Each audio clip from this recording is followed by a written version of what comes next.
नमस्कार, हमारा उत्तराखंड देख रहे हैं आप और मैं हूं आपके साथ गौरव राजेंद्र। बुलेटिन की शुरुआत करते हैं। गैरसैंण में 21 तारीख से 3 दिवसीय मानसून सत्र की घोषणा हो चुकी है। वहीं विपक्ष लगातार हमलावर है। उपनेता प्रतिपक्ष भुवन कापड़ी ने भी इस पर अपनी प्रतिक्रिया जाहिर की है। आपको बता दें, उन्होंने कहा है कि 3 दिवसीय मानसून सत्र की जो है घोषणा की गई है। ऐसे में विपक्ष पूरी तरीके से यहां पर मुस्तैद दिखाई दे रहा है। विपक्ष सत्ता पक्ष को घेरने की पूरी कवायद में लगा हुआ है।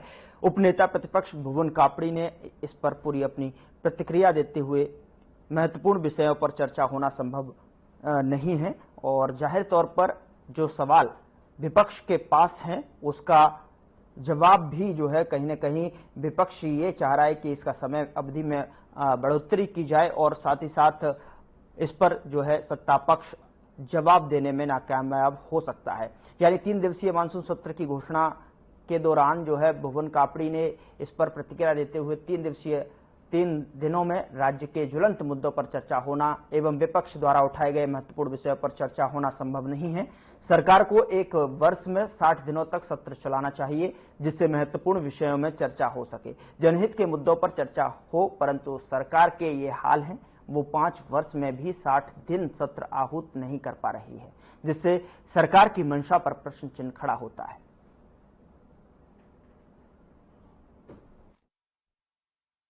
मानसून सत्र 21, 22, 23 3 दिनों की तिथि सरकार ने दी है। मेरा ये कहना है कि हमारी विधानसभा संचालन नियमावली में लिखा गया है कि प्रति वर्ष 60 दिन सत्र चलना चाहिए और सत्र ज्यादा दिन चलने से जनता की ज्यादा समस्याएं सामने आएंगी, उनका समाधान हो पाएगा। लेकिन सरकार, उत्तराखंड में भारतीय जनता पार्टी की सरकार सत्र की अवधि को कम कर जनहित के मुद्दों को नहीं सुनना चाहती। इससे साफ साफ स्पष्ट होता है विधानसभा का सत्र हमारे जैसी भौगोलिक परिस्थिति वाले, हमारे जैसे जो है राजनीतिक परिस्थिति वाले जो राज्य हैं वो विधानसभा में बजट का सत्र 3 सप्ताह तक चलाते हैं, लेकिन उत्तराखंड की भाजपा की सरकार 3 दिन में बजट सत्र भी समाप्त कर देती है। इस बीच बड़ी खबर देहरादून से मिल रही है, जहां पर हर घर तिरंगा अभियान को मनाएगी बीजेपी। तो बड़ी खबर आप तक पहुंचा रहे हैं, जहां पर आजादी के महापर्व को लेकर तैयारियां शुरू कर दी गई हैं। प्रदेश स्तरीय बैठक का आयोजन किया गया। राष्ट्रीय महामंत्री दुष्यंत गौतम ने बनाई रणनीति। प्रदेश मुख्यालय से की गई वर्चुअल बैठक। इस वक्त की बड़ी खबर आप तक पहुंचा रहे हैं देहरादून से, जहां पर प्रदेश प्रभारी ने विधायकों, सांसदों, प्रतिनिधियों से आग्रह करते हुए हर घर तिरंगा अभियान को सफल बनाने का आग्रह किया। बूथ स्तर तक ये जो है मनाया जाएगा आजादी का महापर्व। 13, 14, 15 अगस्त को मनाया जाएगा आजादी का महापर्व। तो इस वक्त की बड़ी खबर आप देख रहे हैं देहरादून से, जहां पर जो है प्रदेश प्रभारी ने हर घर तिरंगा अभियान को सफल बनाने का आग्रह किया है। बूथ स्तर तक आजादी का महापर्व मनाया जाएगा। 13, 14 और 15 अगस्त को मनाया जाएगा आजादी का महापर्व। प्रदेश मुख्यालय में इसकी बैठक कर समीक्षा की गई। प्रदेश प्रभारी ने विधायकों, सांसदों, प्रतिनिधियों के साथ जो है ये बैठक की। इस वक्त की बड़ी खबर देहरादून से।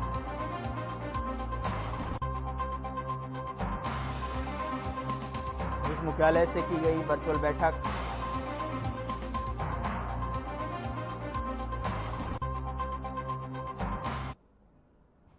अगली खबर का रुख करते हैं। केदार घाटी में मौसम साफ होने के साथ ही MI-17 और चिनूक से एयरलिफ्ट रेस्क्यू शुरू हो गया है। MI चारधाम हेलीपैड पर यात्रियों को उतारा जा रहा है, जबकि चिनूक गौचर हवाई पट्टी पर यात्रियों को उतारेगा। बता दें कि सुबह 9 बजे तक 133 लोगों को केदारनाथ से MI एवं चिनूक एवं छोटे हेलीकॉप्टर की मदद से सुरक्षित एयरलिफ्ट कर रेस्क्यू किए जा चुके हैं।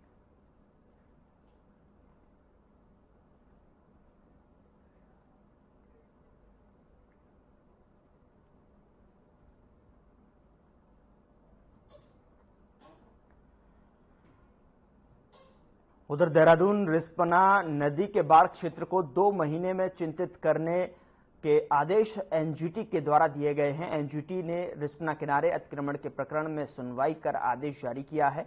नगर निगम के आयुक्त गौरव कुमार का कहना है कि एनजीटी के आदेश के मुताबिक संबंधित विभाग को फ्लड जोन चिन्हित करने की प्रक्रिया जल्द पूरी करने को लेकर अवगत कराया गया है। वहीं इस पर प्रतिक्रिया देते हुए सरकार में राज्य मंत्री मधु भट्ट का कहना है कि सरकार मामले का पूरा संज्ञान लिया हुआ है, जल्द इस पर सरकार की ओर से अपना पक्ष रखा जाएगा।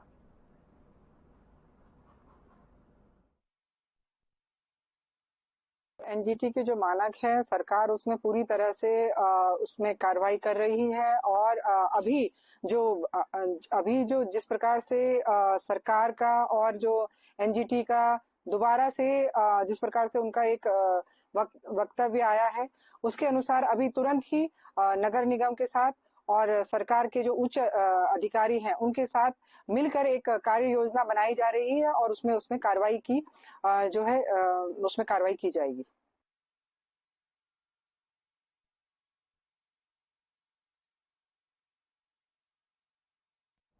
वक्त ब्रेक का है, जल्द हाजिर होते हैं तमाम खबरों के साथ।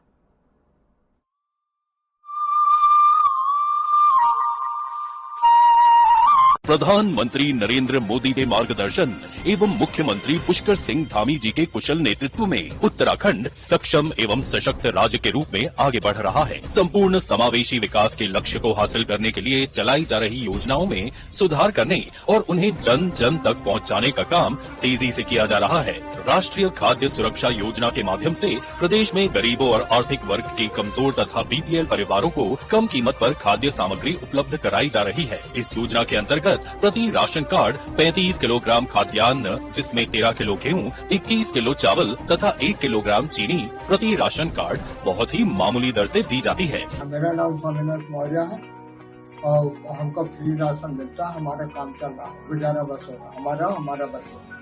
ये कार्ड बना है, कार्ड के मुताबिक मतलब का हमको सामान मिलता है। ये सरकार का योजना चलती रहे और बहुत बहुत धन्यवाद है, आगे भी चलाना। मेरा नाम कमलेश है। खादी योजना वाला राशन मुझे 15 किलो चावल 10 किलो गेहूँ मिलता है। पहले तो हम बहुत दिहाड़ी मजदूरी करते थे, काम उतना नहीं था, अब तो हमें फ्री राशन मिल रहा है। तो हमारा कोई काम धंधा नहीं, मैं ठेली चलाता हूँ, मजदूरी करता रहा, कभी हुआ कभी नहीं हुआ। अब जब से मुझे राशन मिलने लगा, मोदी जी का धन्यवाद जो कि हमें फ्री राशन मिल रहा है। इस योजना का लाभ लेने के लिए ऐसे गुलाबी राशन कार्ड धारक परिवार जिनकी मासिक आय 4,000 रूपए से कम है को शामिल किया गया है। राज्य के 60 लाख से अधिक लोग केंद्र सरकार की इस महत्वाकांक्षी योजना का लाभ ले रहे हैं। प्रदेश के गरीब तबके और जरूरतमंद परिवार के लिए ये योजना अमृत तुल्य साबित हुई है। योजना सुचारू रूप से कार्यान्वित हो, इस पर प्रदेश सरकार द्वारा पूरा ध्यान रखा जा रहा है तथा इसकी नियमित मॉनिटरिंग भी की जा रही है। स्वच्छ, पारदर्शी और प्रभावी गवर्नेंस का दिख रहा है धरातल पर परिणाम। धामी सरकार, मजबूत इरादे, पूरे होते वादे। हम हरियाणवी अब पंचायतों में 50% महिलाओं को चुनते हैं। हमारा हरियाणा, नॉन स्टॉप हरियाणा।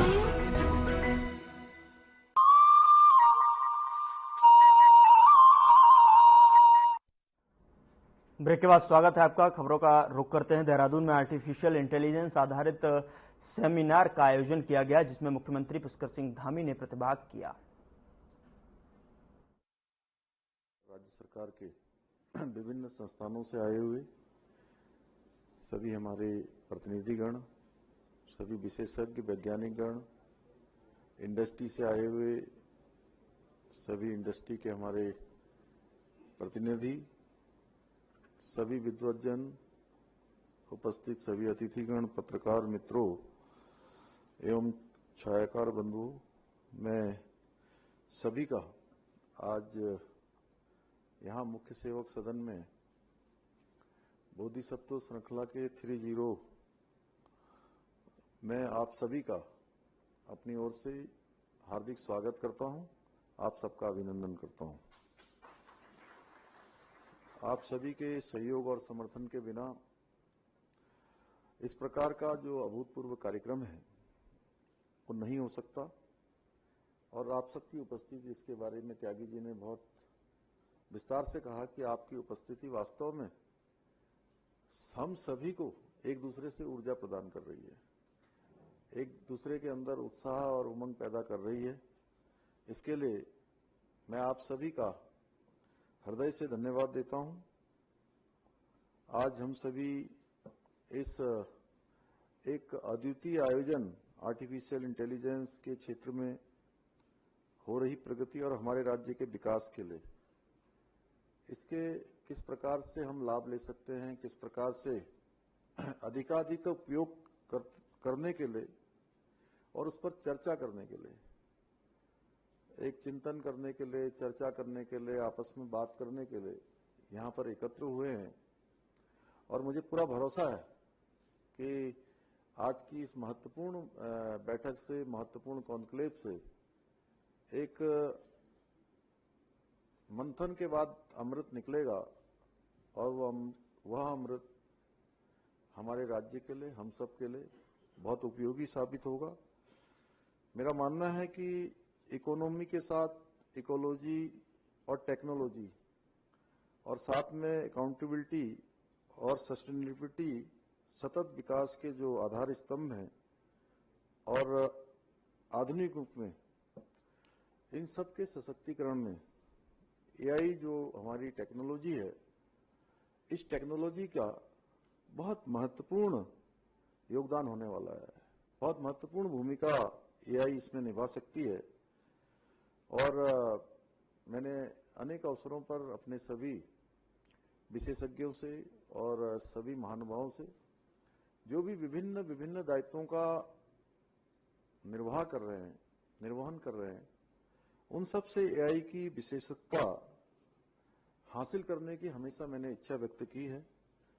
मैं चाहता हूं कि उत्तराखंड में साइंस, टेक्नोलॉजी और इनोवेशन नीति के साथ एआई टेक्नोलॉजी को विकसित करने का एक रोड मैप भी तैयार किया जाए।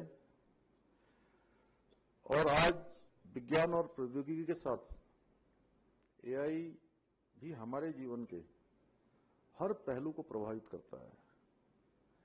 एआई का उपयोग हर जगह है और हमारे आदरणीय प्रधानमंत्री जी हमेशा साइंस एंड टेक्नोलॉजी, एआई, इस पर विशेष उनका जोर रहता है। हम सभी जानते हैं, जहां पहले एआई को लेकर बहुत प्रकार की शंकाएं भी थी, लेकिन आज विभिन्न क्षेत्रों में एआई के उपयोग से बहुत सारी अहम उपलब्धियां हासिल की जा रही हैं, जिसके लिए बहुत प्रयास करना पड़ता है, बहुत प्रयत्न करना पड़ता है। एआई के माध्यम से बहुत कम समय में हम उसको हासिल कर लेते हैं और वो अपने आप में एक, अगर पहले के हिसाब से मूल्यांकन उसका करें तो हम कहेंगे कि करिश्मा हो रहा है।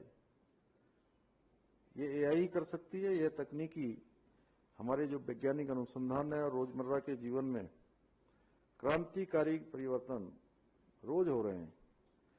यह तकनीकी न केवल हमारे जीवन को आसान बना रही है, बल्कि अनेक क्षेत्रों में, उद्योग का क्षेत्र हो, चिकित्सा का क्षेत्र हो, कृषि, शिक्षा, विज्ञान, नवाचार और प्रगति का आज ये बहुत प्रमुख कारक बन रहा है। भाइयों बहनों, एआई की क्षमता इतनी व्यापक है कि यह हमारे राज्य के विकास और उसकी समृद्धि में भी महत्वपूर्ण भूमिका निभा सकती है। और हमारे प्रधानमंत्री जी ने जो बाबा केदार की भूमि से पहली बार उनके मुख से शब्द निकले थे कि 21वीं सदी का तीसरा दशक उत्तराखंड का दशक होगा, तो उसको बनाने में एआई बहुत महत्वपूर्ण भूमिका निभा सकती है। और सच में जैसे एआई को लेकर हम सब लोग यहां एकत्र हुए हैं, पिछले दिनों हम लोगों ने जीईबी को लेकर भी बहुत सारे हमारे विद्वतजन एकत्र हुए थे, तो बहुत सारे काम ऐसे हो रहे हैं।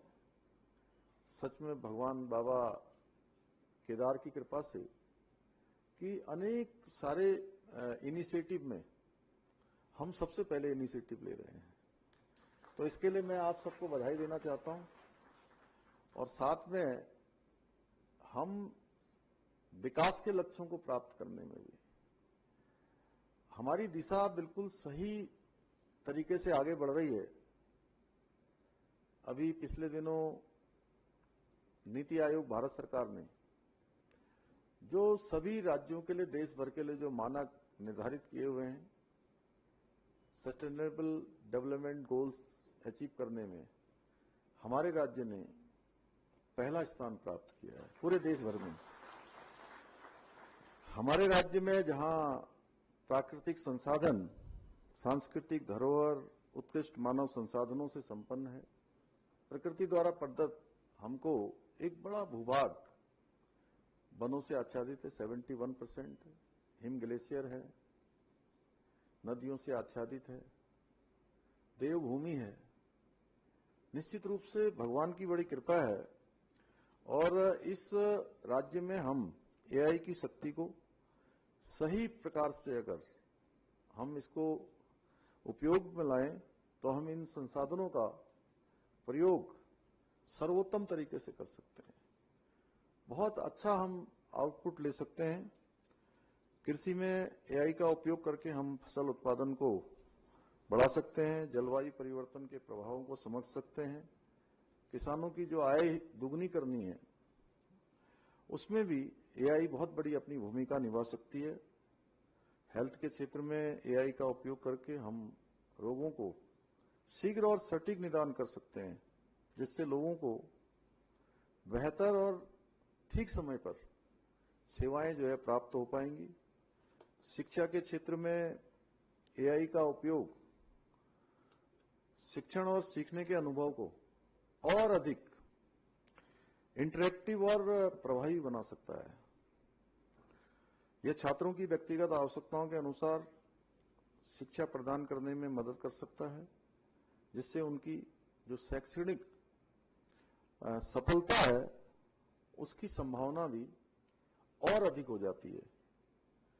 हमारे राज्य की जो प्राकृतिक सुंदरता और संसाधनों की रक्षा के लिए हमारे पास इतने सारे संसाधन हैं, इसकी एक अलग विशिष्टता है, अलग प्रकार का प्राकृतिक सौंदर्य है,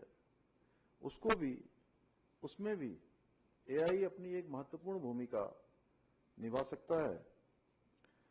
एआई आधारित निगरानी प्रणालियां जहां हमारी वाइल्ड लाइफ को भी संरक्षित कर सकती हैं, जल संसाधनों की सुरक्षा में भी एक महत्वपूर्ण भूमिका निभा सकती है। वन्य जीव संरक्षण के क्षेत्र में भी, वन संपदा को सुरक्षित करने में भी, इससे हम पर्यावरण के संतुलन को भी बनाए रखने में सफल हो सकते हैं। आज समूचा विश्व जलवायु परिवर्तन की समस्या से जूझ रहा है। भाइयों बहनों, कल मैं अमर उजाला द्वारा आयोजित एक संवाद कार्यक्रम में था, तो वहां पर आपदाओं के बारे में जब एक प्रश्न आया तो मैंने कहा कि निश्चित रूप से आपदा का सामना हमको प्रत्येक वर्ष किसी न किसी रूप में हमारे राज्य के अंदर करना पड़ता है, और हमारे जैसे जो भी हिमालयन राज्य हैं उन सभी को किसी न किसी रूप में, चाहे अतिवृष्टि हो, भूस्खलन हो, या बादल फटने की घटनाएं हों, या बाढ़ आने की घटनाएं हों, अनेक प्रकारों से हम इन समस्याओं से जूझते हैं। इस वर्ष भी हम जूझ रहे हैं। पिछले वर्ष दूसरे प्रकार से था, उससे पहले किसी अन्य प्रकार से था। अनेक त्रासदियां हमने उनका सामना किया है, लेकिन ये इस प्रकार की जो समस्या है आज, ये केवल हमारे लिए नहीं बल्कि आज संपूर्ण जगत में सभी को इसका सामना करना पड़ रहा है। उसके पीछे बहुत बड़ा कारण ग्लोबल वार्मिंग है, हम सभी जानते हैं। उसके कारण से हम सबको इसका सामना करना पड़ रहा है। तो निश्चित रूप से इस क्षेत्र में भी हम एआई का उपयोग कर सकते हैं। हमारे देश में हिमालय से लेकर सुदूर दक्षिण में नीलगिरी और पश्चिम घाटों के पर्वतीय क्षेत्र कल तक सूखे और वनाग्नि से पीड़ित थे, तो आज आप देख रहे होंगे एकदम से बदल गया है परिदृश्य, और विनाशकारी बाढ़ की चपेट में है। पूरे देश के अंदर दिल्ली हो, पुणे हो, बेंगलोर हो, मुंबई, चेन्नई सहित कई महानगरों में आज बड़ी संकट की स्थिति बनी हुई है। हम इन आपदाओं से निपटने के लिए भी किस प्रकार से एआई का उपयोग कर सकते हैं, इस पर भी हम सबको गहन शोध और विचार की आवश्यकता है। और हम सब लोग मिलकर अगर इस पर विचार करेंगे और ये जो प्रश्न जो खड़े हो रहे हैं, उन प्रश्नों का उत्तर खोजने का काम करेंगे, तो मुझे पूरा भरोसा है कि निश्चित रूप से आप ही सब में से जो है इन प्रश्नों के उत्तर भी मिलेंगे। भाइयों बहनों, आज हमारे प्रधानमंत्री जी के नेतृत्व में विश्व स्तर पर आज हमारे देश की एक विशिष्ट छाप बनी है, एक विशिष्ट पहचान बनी है। और आज प्रधानमंत्री आदरणीय मोदी जी के मार्गदर्शन में अब समूचा विश्व विज्ञान और प्रौद्योगिकी के क्षेत्र में जो भारत की नेतृत्व क्षमता है, उस क्षमता को आज एक्सेप्ट कर रहा है, उसको स्वीकार कर रहा है। स्टैनफोर्ड विश्वविद्यालय द्वारा प्रकाशित 2024 की आर्टिफिशियल इंटेलिजेंस इंडिया रिपोर्ट में भारत को एआई के क्षेत्र में विश्व के अग्रणी देशों में स्थान दिया गया है। यह हम सबके लिए बड़ी गौरव की बात है।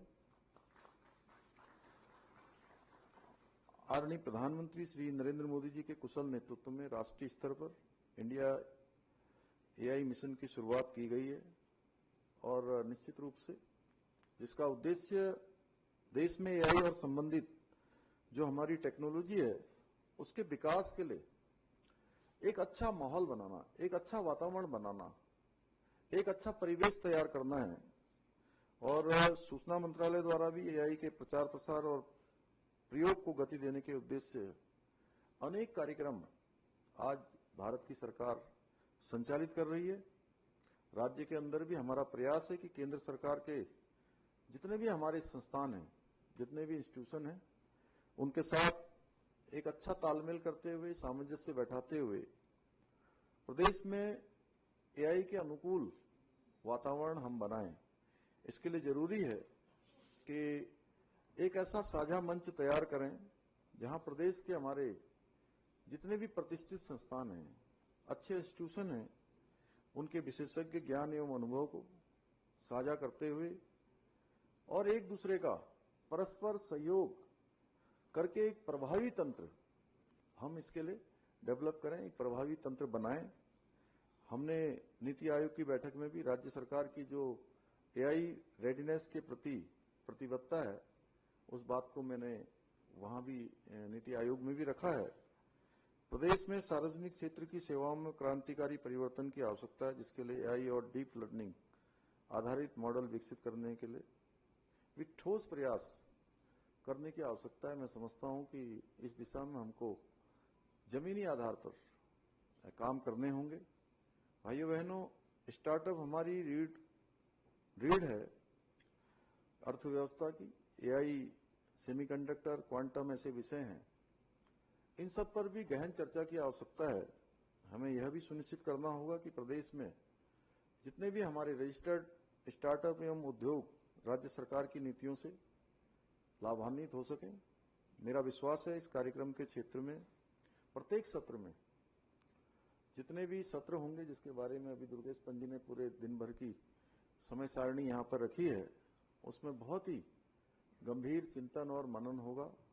उसको एआई फॉर गवर्नेंस के लिए आवश्यक दिशा निर्देश व महत्वपूर्ण जो सुझाव हैं आप सबके बीच में से प्राप्त होंगे। और मैं सच बताऊं तो मेरी भी प्रबल इच्छा है कि एआई की सहायता से हम राज्य में आर्थिक विकास और आपदा प्रबंधन के क्षेत्र में जो हमारे लिए फिलहाल बुलेटिन में इतना ही। नमस्कार।